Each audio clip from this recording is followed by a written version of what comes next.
Welcome back to Investing with Danielle. Investing on a small budget. Now for the April 2023 investment portfolio update. A quick update related to the approximate investment amount, also referred to as cost basis. The cost basis is currently around $5,300. The current balance as of April the 3rd, 2023 is around $4,400.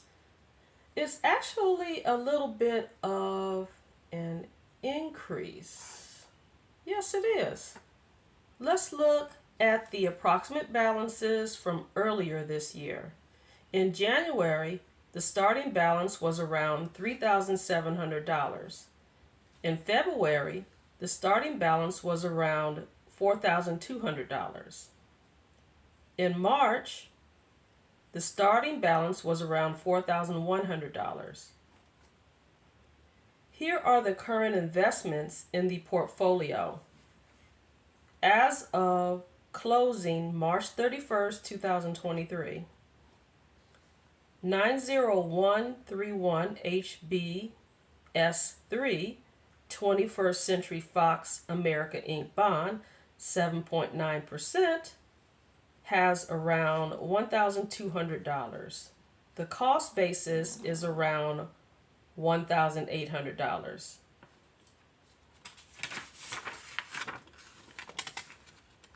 $17296 HA2 Citigroup Inc. note, 6.67%, has a balance around $1,100. The cost basis is around $1,400. FTRNX Fidelity Trend Fund has a balance around $1,000. The cost basis is around $1,100, and the price is $145 per share. NVDA Corporation has a balance around $1,100, and the cost basis is around $900. There's been an increase in value. Price is around $255 per share. FXAIX Fidelity 500 Index Fund has a balance around $45. The cost basis is around $50. LPL LG Display has a balance around $45, and the cost basis is around $56. The price is around $8 per share. It appears to have had an increase in price per share too. SHW Sherwin-Williams has a balance around $5. The cost basis is around $8. Price is around $102 per share. Symbol C, Citigroup, has a balance around $5, and the cost basis is also around $5, and the price is around $46 per share. Apple has a balance around $2. The cost basis is around $2. The cost basis is around $1. The price is around $165 per share. Symbol MMM 3M has a balance around $7. The cost basis is around $7, and the price is around $108 per share. PROSY Prosus has a balance around $15. The cost basis is around $14, and the share price is around $14 per share. So there's been a slight increase in value there. KOF, Coca-Cola FEMSA, has a balance around $4. Cost basis is $4. Price is around $76 per share. ING Group has a balance around $3. Cost basis around $4. Price around $13 per share. FSLBX, Fidelity Select Brokerage and Investment Management, has a balance around $2. Cost basis is around $2. Price is around $111 per share. FBGRX, Fidelity Blue Chip Growth, has a balance around $1. The cost basis is around $1, and the price is around $125 per share. Let me just look and see. I think the majority of these other ones that are following have about a $1 balance. So let's just go through the, yes, FCNTX, Fidelity Contraband. The following all have a $1 balance in cost basis. So the price for Fidelity Contraband, the price is around $13 per share. And the FDKLX, Fidelity Freedom Index 1260 Investor, has a balance around $1, like I said, and the price is around $14 per share. FFFHX, Fidelity Freedom 1250, the price is around $11 per share. And for the money market, the Fidelity Government Money Market, it has a balance less than $1, but I'm going to give you the yields just as an FYI. The 7-day yield is 4.48%. The 1-year yield is 2.34%. 5-year yield is 1.13%, and 10-year yield is 0.65%. This month's investing budget is around $12. And you all, thanks for grace. You may hear sounds from a little four-footed friend that has decided to visit me. So let's get back. This month's investing budget is a whole $12. GBGRX, Fidelity Blue Chip Growth Fund. FCNTX, Fidelity Contraband.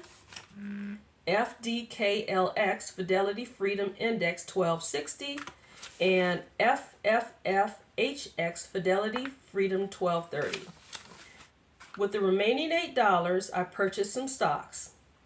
And I was going to buy more of the current stocks that are in my portfolio, but I decided to do something a little different. With the exception of Nvidia. So after a recent video I watched on Morningstar about possible changes in OPEC, the Organization of Petroleum Exporting Countries, OPEC production, and the potential impact of recent bank failures. So the theme for the purchases this month are gasoline stations. It's called Petro in the UK.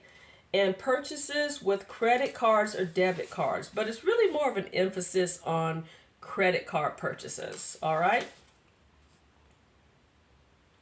So all the purchases are to the nearest dollar.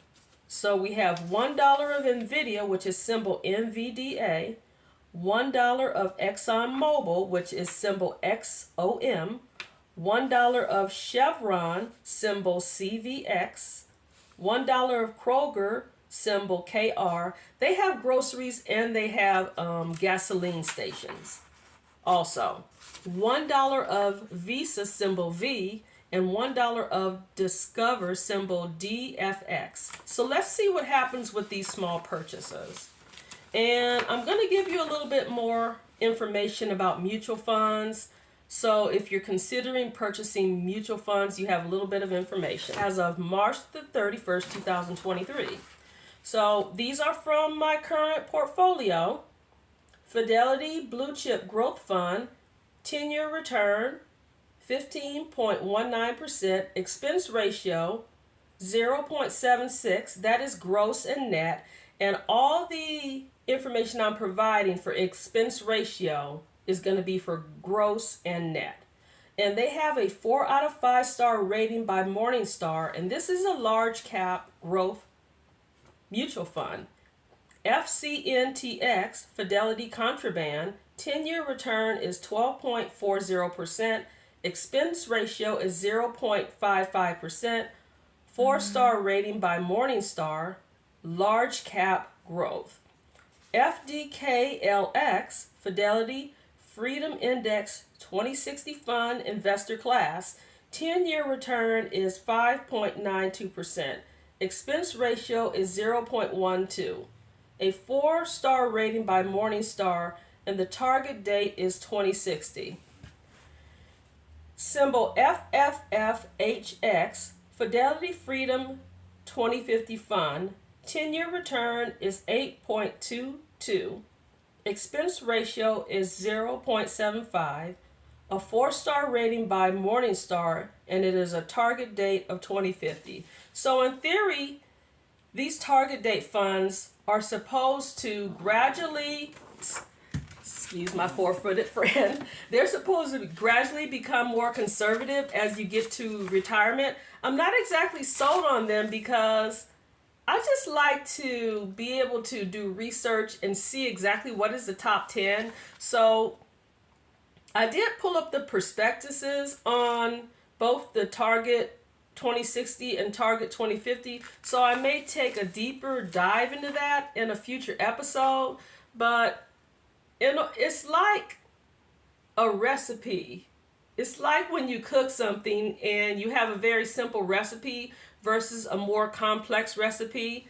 I like simple recipes. So it's going to be interesting to see what happens.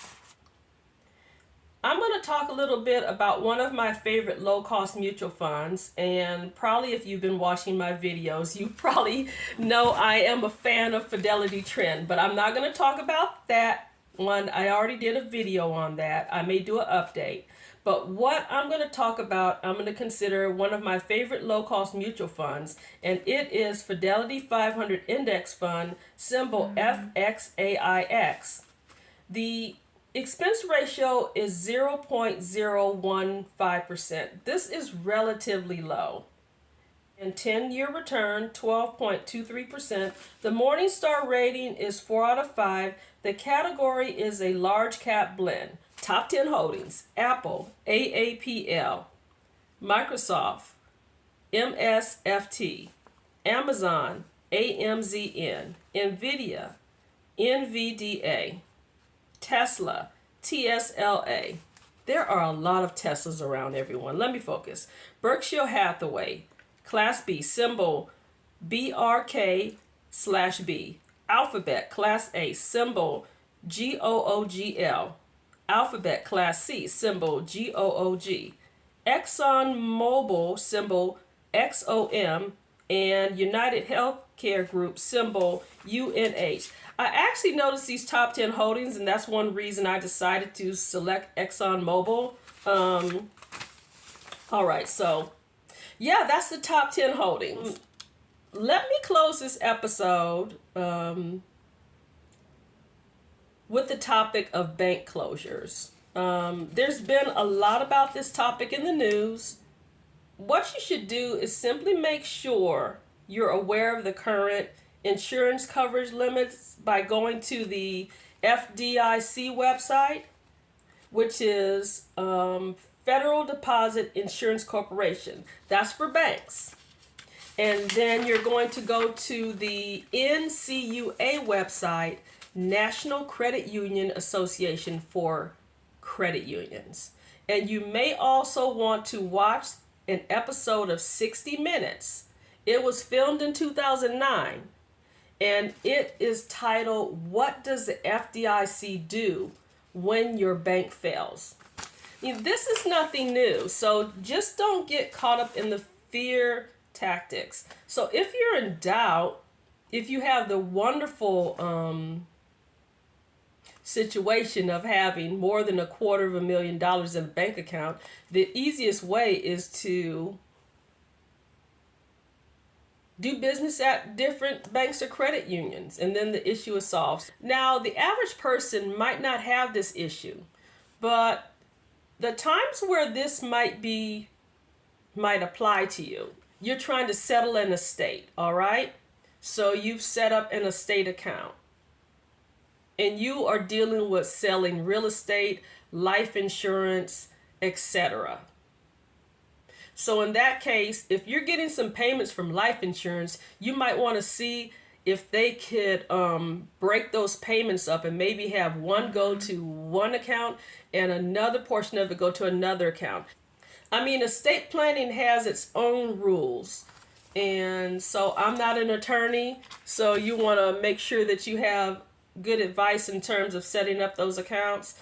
But yeah, just don't.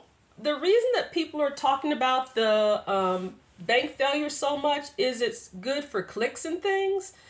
They recently had I believe it was the Silicon Valley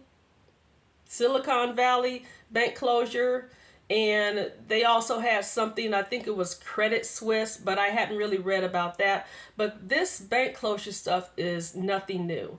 And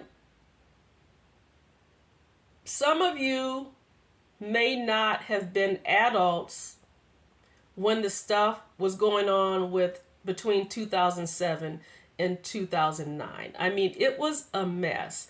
And a lot of the banks, the too big to fails, they're still around. Examples are like Wells Fargo, and I believe like Citigroup, which I have stock in. The ones that have the roughest time during a bank failure are the smaller banks and the smaller credit unions. I mean, and that's what the insurance is for. So don't be concerned about it, everyone. So that's going to be it for now. Be sure to go to the description area. Please subscribe, like, and share. Click the all notification bell. And until next time, enjoy the journey.